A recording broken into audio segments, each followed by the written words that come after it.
Naghahanda na sa depensa ng Pilipinas ang katatapos lang na balikatan exercises. Binanggit yan ng US Indo-Pacific Command Chief. Sa gitna pa naman ng tensyon sa rehiyon, nakatutok si Chino Gaston. Sa pagsasara kanina ng balikatan military exercises, malaman ang sinabi ni US Indo-Pacific Command Chief Admiral Samuel Paparo. Sabi niya, ang balikatan exercises ay hindi na lamang isang bilateral exercise, kundi para na rin sa paghahanda para idepensa ang Pilipinas sa gitna ng tensyon sa rehiyon. Balikatan 2026 marks a strategic evolution from a bilateral exercise to a full-scale, multinational mission rehearsal for the defense of the Republic of the Philippines.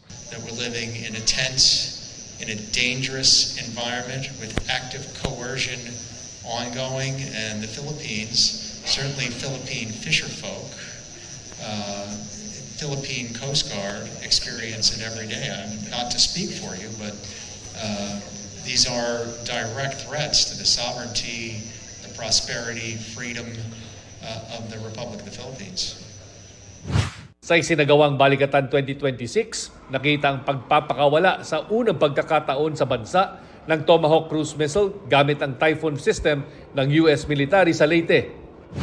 Gayon din ang pagpapalipad ng dalawang Type 88 anti-ship missile ng Japan Ground Self-Defense Force sa Ilocos Norte bilang bahagi ng isinasagawang balikatan exercises. Dahil dito, binatikos ng China ang Japan.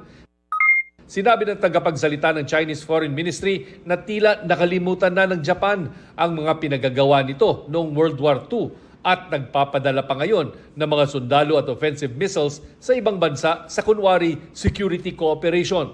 Nilalabag raw ng Japan ang sariling defense-oriented policy at labas na sa self-defense ang kanilang mga ikinikilos. Kaya naman daw lumalabas ang neo-militarism sa Japan na nagiging banta sa kapayapaan sa rehiyon. Hinihingan namin ng pahayag ang Japan tungkol dito. Pero sabi ni Defense Secretary Gilberto Teodoro Jr., hindi dapat nakikialam ang China. Wala silang pakialam doon. Alright. I mean, anong pakialam nila? Pakialaman nila sarili nilang bakuran.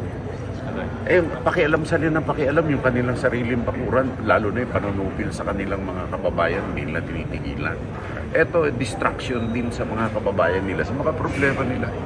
Karapatan at bahagi raw ng territorial defense at deterrence ang pagpayag ng Pilipinas na ipagamit ang mga Japanese surface-to-ship at US Tomahawk missiles.